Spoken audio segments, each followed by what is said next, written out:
चलिए students, last video lecture तक हमने which are the different measures for dispersion are there वो देखा था, और उसमें हमने देखा था कि 4 मेजर्स है और हर एक के रिलेटिव मेजर्स भी है, एब्सोल्यूट एंड रिलेटिव ऐसे मेजर्स है। तो 1 बाय 1 हम हर मेजर को आज पढ़ेंगे। जैसे सबसे पहला जो मेजर जो हम पढ़ने जा रहे हैं वो है रेंज। अब रेंज क्या है? रेंज कोई नई चीज नहीं है, मुझे लगता है सभी को मालूम है कि रेंज का मतलब क्या होगा। आपको बोला जाए कि कुछ सेट ऑफ ऑब्जर्वेशन है, जैसे कि सेल से 1 वीक का, और 1 वीक का सेल आपको दिया हुआ है कि भाई ये फेस्टिवल से पहले कुछ बहुत अच्छा सेल हो रहा है और उससे पहले वीक का जो सेल है वो कितना हुआ है। तो उसका हर डे का आपके पास 7 दिन का सेल है। मंडे का इतना सेल, ट्यूसडे, वेडनेसडे, थर्सडे से हर डे का आपके पास सेल है। और आपको सिंपल सा पूछा जाए कि सबसे कम सेल जो हुआ था वो पर्टिकुलर शॉप का मान के चलो कि 10,000 रुपये का सेल हुआ था लोएस्ट, और पीक जो था वो था 3 लाख। तो इसका ये मतलब है कि 10,000 से लेके 3 लाख की रेंज में ये लास्ट 7 डेज का सेल है। कभी ज्यादा हुआ कभी कम हुआ, लेकिन ये बॉटम लाइन है कि 10,000 कम से कम 10,000 हुआ और 3 लाख से ज्यादा तो कभी हुआ ही नहीं है। तो ये रेंज में हमारा सेल हुआ है। तो रेंज को चेक करना हो तो सिर्फ और सिर्फ हम क्या देखते हैं, हाईएस्ट कौन सी वैल्यू है और लोएस्ट कौन सी वैल्यू है। तो रेंज का फॉर्मूला ये है, रेंज का मतलब है XH माइनस XL। XH मतलब हाईएस्ट वैल्यू ऑफ ऑब्जर्वेशन जो कि 3 लाख है, ये XH हो गया, और लोएस्ट तो ये XL हो गया। ये दोनों का डिफरेंस मतलब 10,000 से 3 लाख की रेंज में मतलब कौन सा गैप निकाले तो रेंज क्या हुई, तो आप बोलोगे 2,90,000 की रेंज है। ये रेंज का मतलब है हाईएस्ट और लोएस्ट के बीच का जो गैप है, जो डिफरेंस है, उसको हम बोलते हैं range. Range means what? Difference between highest value of observation and lowest value of observation. इससे हमें पता चल जाता है कि ये रेंज में पूरा फ्लक्चुएशन हुआ है, कभी ज्यादा कभी कम, लेकिन ये बॉटम लेवल पर ये है 10,000 और टॉप लेवल पर ये है 3 लाख। ना इससे ज्यादा गया ना इससे कम हुआ, यही रेंज में हुआ है। इससे हमें पता चल जाता है कि हाँ भाई इतना तो रेंज हमारा रहता है, बहुत कम सेल नहीं होता, या बहुत ज्यादा भी हुआ तो इससे ज्यादा तो नहीं होता। तो range means XH minus XL।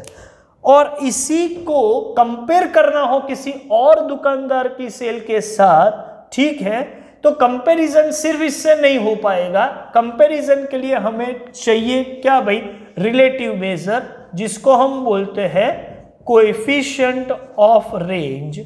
और कोएफिशिएंट ऑफ रेंज है XH माइनस XL, मतलब जो रेंज है वो तो है, उसको डिवाइड करो XH प्लस XL से।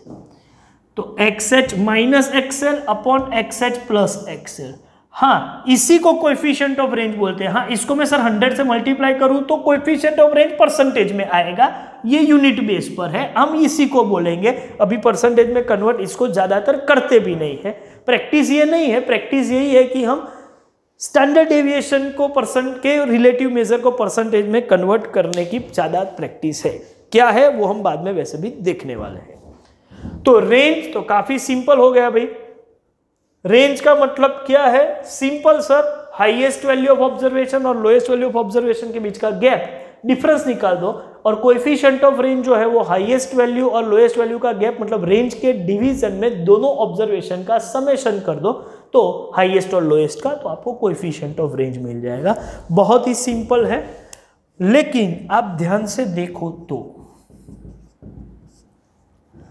रेंज जो है उससे वेरिएशन पता चलता है। ऑब्जर्वेशन में फ्लक्चुएशन कौन सी रेंज में हुआ वो पता चलता है, लेकिन डेफिनेशन के हिसाब से देखो तो सेंटर वैल्यू से हर ऑब्जर्वेशन का डिस्टेंस और फिर डिस्टेंस का एवरेज, ऐसा कुछ काम हमने नहीं किया है। रेंज डिस्पर्जन की जो डेफिनेशन है उसके साथ मैच नहीं करता। डेफिनेशन के हिसाब से ये मेजर है ही नहीं, फिर भी ये फ्लक्चुएशन या वेरिएशन को मेजर तो कर रहा है, तो उसको डिस्पर्जन का मेजर माना गया है, लेकिन डेफिनेशन के साथ वो मैच नहीं हो रहा है, क्योंकि हमने यहाँ एवरेज नहीं निकाला, एवरेज से हर ऑब्जर्वेशन का डिस्टेंस नहीं निकाला, डिस्टेंस का भी एवरेज नहीं निकाला, कुछ भी काम नहीं किया है। फिर भी ये डिस्पर्जन का मेजर क्यों बना हुआ है? क्योंकि वो फ्लक्चुएशन का तो मेजर कर रहा है, हाँ, लेकिन डेफिनेशन को तो मैच नहीं कर रहा है। तो हम इसको बोल सकते हैं कि range is rough measure of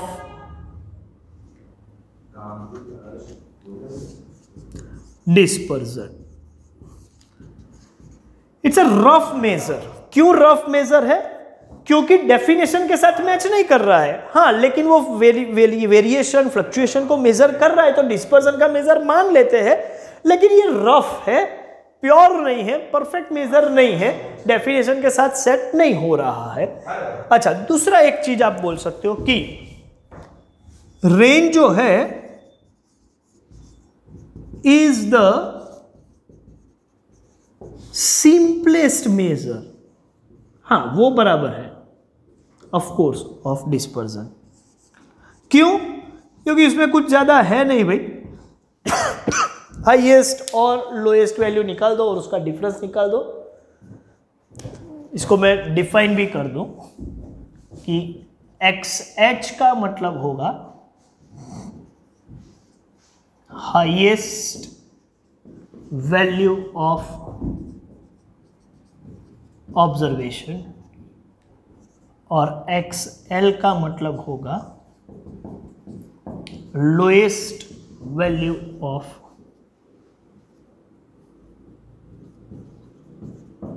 observation.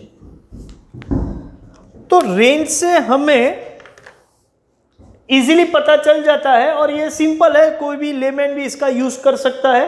Highest lowest का डिफरेंस निकालना कोई बड़ी बात नहीं है। तो एक तो ये रफ मेजर है, लेकिन ये सिंपल मेजर है, कोई भी बंदा इजीली इसका यूज कर सकता है।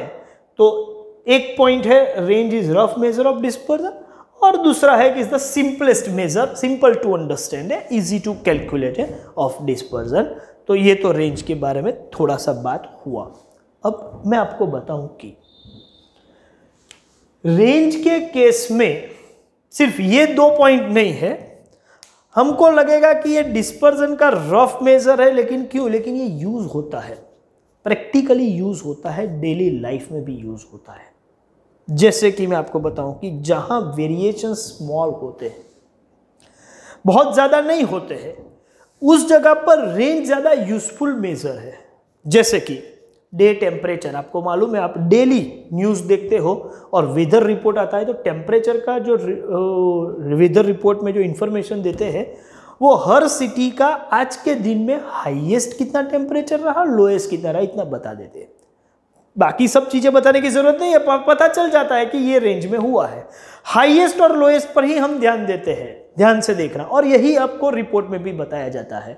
दैट मीन्स जहां वेरिएशन काफी स्मॉल होते हैं, एक दिन में इतना ज्यादा फ्लक्चुएशन नहीं हो रहा है कि बाकी के मेजर देखने की जरूरत भी नहीं है, आप रेंज से पता चल जाएगा कि हाईएस्ट और लोएस्ट क्या है डे टेम्परेचर के। ऐसा ही गोल्ड प्राइस, एक दिन में बहुत ज्यादा चेंज नहीं होता, हाँ, लेकिन वो फ्लक्चुएशन होता है कि आज के दिन में गोल्ड की प्राइस हाईएस्ट इतनी रही और लोएस्ट इतनी रही, पर 10 ग्राम वो डिस्क्लोज करते रहते मार्केट से, और रिपोर्ट में यही होता है पर डे। सेंसेक्स या स्टॉक मार्केट में शेयर की प्राइसेस, ठीक है, हाईएस्ट ये रही थी, लोएस्ट ये रही थी, एक दिन में इतना फ्लक्चुएशन हुआ है। करेंसी के एक्सचेंज रेट, डॉलर के अगेंस्ट रुपीज, आज के दिन में हाईएस्ट इतना डॉलर रहा और लोएस्ट इतना रहा। तो इसका यह मतलब है कि जहां पर वेरिएशंस काफी स्मॉल होते हैं, ठीक है, वहां डिस्पर्जन के बाकी के टेक्निकल मेजर देखने की जरूरत नहीं है, सिंपल मेजर से काम हो सकता है। तो रेंज कहां यूज होता है? तो मैं आपको बताऊं कि range is used where variations in data set are very small, like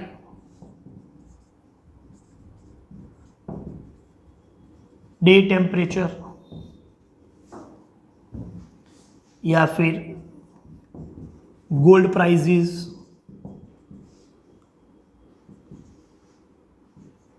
prices of shares,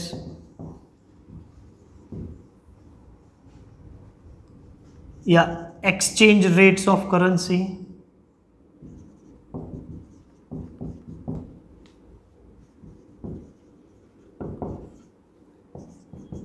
etcetera. तो ऐसी जगह पर हम रेंज का ही यूज करते हैं, वो टेक्निकल मेजर्स में जाते नहीं है, सिंपल मेजर से काम हो जाता है। एक और काम है रेंज का जो कि आपके नॉलेज में हो, वो भी जरूरी इतना नहीं है, लेकिन थियोरिटिकल पता हो तो अच्छी बात है, उसका कोई प्रैक्टिकल काम हमें करना नहीं है। Range is used in quality control.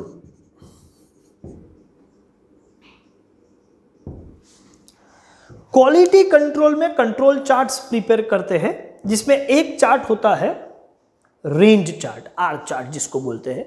Range के ऊपर से क्वालिटी कंट्रोल टेक्निक है चार्ट, कंट्रोल चार्ट टेक्निक, और उसमें एक चार्ट होता है रेंज का, आर चार्ट। तो वहां भी उसका यूज है, सिर्फ हमारे नॉलेज के लिए मैंने लिखा है और कुछ है नहीं। कंट्रोल चार्ट कैसे प्रिपेयर करते हैं, क्या है, वो हमको अभी पढ़ना नहीं, वो प्रोडक्शन मैनेजमेंट वाला अलग से एक सब्जेक्ट है। लेकिन क्वालिटी कंट्रोल में हम रेंज का यूज करते हैं, स्टैटिस्टिक्स के इस मेजर का क्वालिटी कंट्रोल में भी यूज होता है।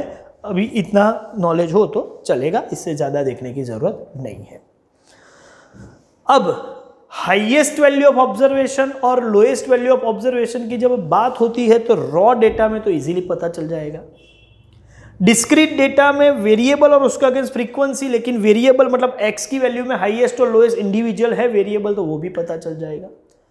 जब ग्रुप डेटा होता है तो वहां पर आप क्लासेस होंगे, तो कहां किसको आप XH बोलेंगे, किसको XL, क्योंकि लोएस्ट क्लास, पूरा लोएस्ट क्लास तो रेंज एक वैल्यू तो नहीं बन सकती। क्या इसकी मिड वैल्यू को लेंगे? नहीं। क्या होता है जब ग्रुप डेटा हो तो हाईएस्ट क्लास का अपर बाउंड्री पॉइंट और लोएस्ट क्लास का लोअर बाउंड्री पॉइंट जो है उसी को XH और XL लेना चाहिए, और ये सही है। लेकिन कभी कभी कुछ रेफरेंस बुक या कुछ टेक्स्ट बुक में मिस्टेक कर देते हैं, वो बाउंड्री पॉइंट के बजाय लिमिट ले लेते हैं। एक्चुअली ये गलत प्रैक्टिस है, लेकिन कई जगह पर ऐसी मिस्टेक होती है, तो हम उसको टॉलरेट करके ही आगे बढ़ेंगे। लेकिन ये सिर्फ मैं अभी इसलिए लिख नहीं रहा हूं, सिर्फ हम ओरली याद रखेंगे कि ग्रुप डेटा में XH का मतलब हम करेंगे, XH का मतलब हम करेंगे कि हाईएस्ट क्लास का अपर बाउंड्री पॉइंट, और XL का मतलब करेंगे लोएस्ट क्लास का लोअर बाउंड्री पॉइंट।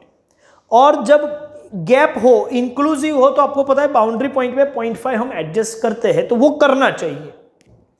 लेकिन गलती से कभी कभी, और या तो पर्पसफुली किसी टेक्स्ट बुक या किसी रेफरेंस बुक वो फॉलो नहीं कर रहे और लिमिट को ले रहे हैं, ठीक है, तो हम उसको उस पैटर्न से ट्रीट करेंगे कि वहां इन्होंने ये पैटर्न से काम किया है। सही में जो है वो मैंने आपको बताया कि यही होना चाहिए। नहीं हो तो हम टेक्स्ट बुक के हिसाब से या वही रेफरेंस बुक जिसको हम फॉलो कर रहे हैं उसके हिसाब से हम अपने हिसाब से थोड़ा एडजस्ट कर लेंगे, उनके लिए जो रेफरेंस में दिया हुआ है उसके हिसाब से। ठीक है, तो एक काम कीजिए, रेंज की ये जो डिटेल्स है वो अपनी नोटबुक में आपको लिखनी है, इसका स्क्रीनशॉट ले लीजिए और इसके बेस पर हम क्वेश्चन सॉल्व करने जाएंगे। अभी चलिए स्टूडेंट्स, अब रेंज के एग्जाम्पल देखते हैं। देखो रेंज में भी एग्जाम्पल 3 टाइप के हो सकते हैं, या तो रॉ डेटा का एग्जाम्पल होगा, या तो डिस्क्रीट का एग्जाम्पल होगा, या तो ग्रुप डेटा का एग्जाम्पल होगा। ठीक है, तो 1 बाय 1 हर पैटर्न का एक एक क्वेश्चन देख लेते हैं। बहुत सिंपल है, रेंज पढ़ने में आपको पता ही है। तो क्वेश्चन है, आप ध्यान से देखिए, find range and it's coefficient from the following data. और डेटा देखा जाए तो क्या है वैल्यूज 48, 35, 27, 52, 63, 79, 41, 23, 47, 51, 52, 54 एंड 55। तो ये इंफॉर्मेशन है, रॉ डेटा है, ये क्वेश्चन रॉ डेटा का हुआ। तो पहले क्या करेंगे, पूरा क्वेश्चन को ध्यान से देखने के बाद हम बोलेंगे कि गिवन इंफॉर्मेशन जिसमें हाईएस्ट वैल्यू ऑफ ऑब्जर्वेशन मतलब XH क्या है और XL क्या है, ये दोनों पहले डिटरमाइन करेंगे। पूरी वैल्यू ध्यान से देखी जाए, सभी वैल्यू तो हाईएस्ट वैल्यू 79 है और लोएस्ट वैल्यू 23 है। अब जो पूछा है उसका आंसर, जिसमें फर्स्ट क्वेश्चन है रेंज। तो रेंज का मतलब है XH माइनस XL 79 माइनस 23, और ये फिगर हो रहा है 56।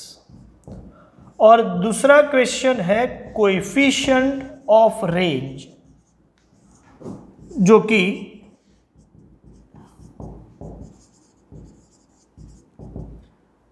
फॉर्मूला है XH minus XL upon XH plus XL, 79 minus 23, 79 plus 23।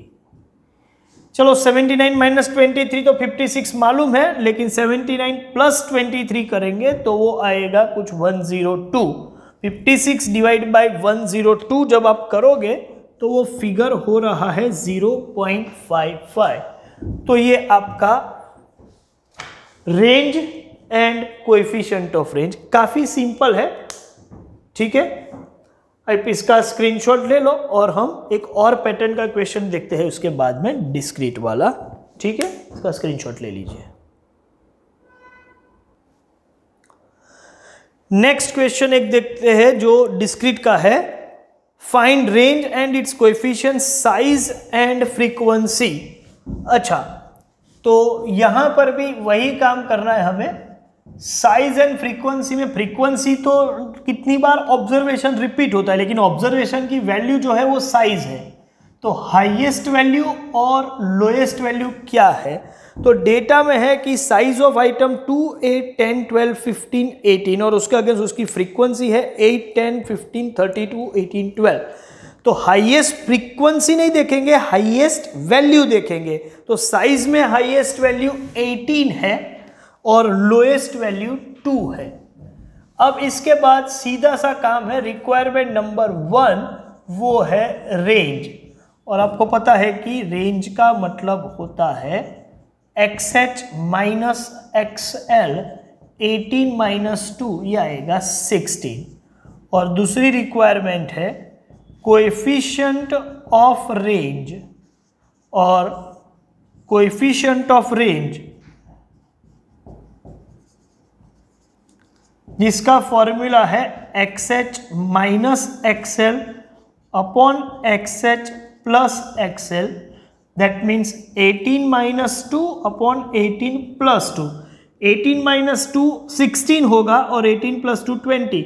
Ultimately 16 divide by 20 करेंगे तो आपको आंसर मिलेगा 0.8। तो ये भी हो गया। डिस्क्रीट डेटा हो तो कैसे डील करते हैं वो भी काम हो गया। ओके, इसका भी स्क्रीनशॉट ले लो। फिर हम ग्रुप डेटा में, जिसमें थोड़ा डिस्कशन करने की जरूरत पड़ेगी, देखते हैं question. Calculate range and coefficient of range from the following data. लेकिन डेटा ध्यान से देखो, ग्रुप डेटा है। Marks 10 to 20, 20 to 30, 30 to 40, 40 to 50 and 50 to 60। Number of students, काम तो वही है। XH का मतलब है हाईएस्ट वैल्यू ऑफ ऑब्जर्वेशन, लेकिन यहाँ हाईएस्ट वैल्यू इंडिविजुअल ऑब्जर्वेशन नहीं है, पूरा क्लास है। तो हाईएस्ट क्लास कौन सा है? हाईएस्ट क्लास है हमारा 50 to 60।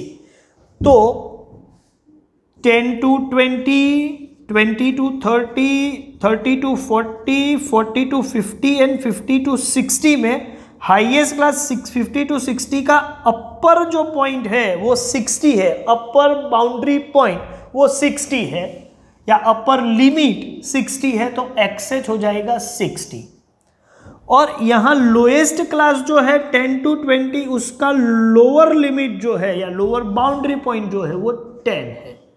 तो ये XH होगा और ये XL होगा, बस ये हमको पता होना चाहिए।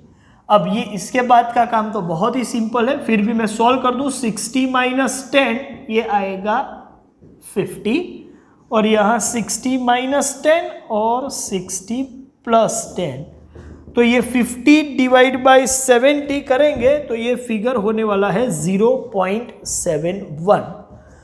तो ये भी काफ़ी सिंपल सा टास्क है, लेकिन ये पैटर्न में ग्रुप में एक पॉइंट है, एक कॉम्प्लिकेटेड पॉइंट है कि यहाँ क्लास जो है वो एक्सक्लूसिव है, गैप नहीं है। शायद इंक्लूसिव होता तो क्या होता, तो उसका भी एक क्वेश्चन देख लेते हैं, ठीक है? कुछ फर्क पड़ रहा है या नहीं पड़ रहा है वो देखने के लिए एक काम कीजिए, इसका तो अभी स्क्रीनशॉट ले लीजिए, आगे मैं बढ़ रहा हूं। एक और क्वेश्चन देखते हैं। क्वेश्चन है find range and the coefficient of range of the marks from the following frequency distribution of marks scored by 50 students of a school in a certain examination, और marks है 50 to 59, 60 to 69, 70 to and so on up to 90 to 99। देखो pattern थोड़ा change हुआ है question का। मैं class यहां पर लिखूं कौन से है, तो इस तरीके के हैं 50 to 59, फ्रीक्वेंसी से मेरा कोई लेना देना नहीं, मैं ऑब्जर्वेशन को ही देखने वाला हूं। 60 to 69, 70 to 79, 80 to 89 and 90 to 99। देखो यहां दो क्लास के बीच गैप है जो कि यहां नहीं था, मतलब ये एक्सक्लूसिव था, ये इंक्लूसिव पैटर्न है। अब हाईएस्ट क्लास का अपर बाउंड्री पॉइंट लेना हो तो 99 नहीं है, 99 का कन्वर्ट होके ये हो जाएगा 99.5। ध्यान से देखिएगा प्लीज। और लोएस्ट क्लास का लोअर बाउंड्री पॉइंट जो है वो 50 है, लेकिन वो कन्वर्ट होके हो जाएगा 49.5। अब क्वेश्चन ये है कि मुझे XH 99 लेना है या 99.5 लेना है, मेरे लिए ये क्वेश्चन है, सबके लिए है। सेम वे XL 50 ले या 49.5 ले, किसको ले? अब यहां एक पॉइंट डिस्कशन का ये बनेगा कि यदि आप लोग 11th स्टैंडर्ड टेक्स्ट बुक को फॉलो करें, मतलब गुजरात बोर्ड की जो टेक्स्ट बुक है उसको स्ट्रिक्टली फॉलो करें, तो समझो कि 11th स्टैंडर्ड में स्टूडेंट यही करते हैं कि ये 99 और ये 50 ये लेके काम करेंगे। लेकिन एक्चुअली सही में देखा जाए तो इसके अलावा, मतलब ये एग्जाम के अलावा 11th स्टैंडर्ड के अलावा आप कोई भी एग्जाम अपीयर करोगे तो वहां ऐसा नहीं है, वहां हाईएस्ट क्लास का अपर लिमिट नहीं, अपर बाउंड्री पॉइंट लिया जाता है। सर यहां पर क्यों नहीं है? क्योंकि वहां पर गैप ही नहीं था, तो वो तो सीधा लिमिट और बाउंड्री सेम थी, और 49.5 और 99.5 लिया जाता है। तो एक्चुअली ये सही है, इसी को लेना चाहिए, लेकिन हमारी टेक्स्ट बुक जो गुजरात बोर्ड की है वो इस पैटर्न से फॉलो करती है। तो आप जो एग्जाम अपीयर कर रहे हो उस हिसाब से आपको देखना है कि सपोज मैं टेक्स्ट बुक को फॉलो करूं, गुजरात बोर्ड की टेक्स्ट बुक को फॉलो करूं, तो काम ये होगा कि मैं XH लूंगा 99 और एक्सेल लूंगा 50। और कोई एग्जाम आप दे रहे हो इसको छोड़ के, ठीक है, तो रूल ये है कि आपको बाउंड्री पॉइंट से काम करना पड़ेगा और ज्यादातर बाउंड्री पॉइंट ही सही लगता है और इसी का एक्सेप्टेंस ज्यादा है। फिर भी जो टेक्स्ट बुक ने फॉलो किया है वो हम फॉलो करेंगे गुजरात बोर्ड की एग्जाम के लिए। बाकी की किसी भी एग्जाम के लिए स्टूडेंट आप सभी स्मार्ट हो, आप कौन सी एग्जाम अपीयर करो आपको तो पता ही है, तो उस हिसाब से आपको जाना है। तो वैल्यू देखी जाए तो अभी हम कौन सी लेंगे, 99 और 50। तो यहां होगा 99 माइनस 50 और 99 माइनस 50 करेंगे तो ये फिगर आने वाला है 49। सेम वे यहां पर होगा 99 माइनस 50 और यहां पर होगा 99 प्लस 50 और इसका मतलब होगा 49 डिवाइड बाय 149 और ये आप सॉल्व करोगे तो ऑलमोस्ट 0.33 के करीब आएगा। तो ठीक है, जो थोड़ा बहुत डिस्कशन की ज़रूरत थी वो हमने कर लिया है। आप अपने हिसाब से, अपने स्कूल के हिसाब से, अपने टीचर को पूछ के और आप जो एग्ज़ाम अपीयर कर रहे हो उस हिसाब से जो आपको सही लगे और जो आपके टीचर्स या आपके मेंटर्स जो आपको बोले उस हिसाब से आपको जाना चाहिए। टेक्स्ट बुक क्या कह रहा है ये मैंने आपको बता दिया, रियलिटी क्या है वो भी मैंने आपको बता दी। ठीक है, एक काम कीजिए, इसका आप स्क्रीनशॉट ले लीजिए, ठीक है, और इसके बेस पर जो भी होमवर्क के क्वेश्चंस है वो आपको स्क्रीन पर दिखाई देंगे। ठीक है, तो वहाँ पर स्क्रीन पर जो दिया हुआ है उस हिसाब से आप होमवर्क कीजिएगा और मैं ये सेशन यहाँ पर ख़त्म कर रहा हूँ। Thank you very much.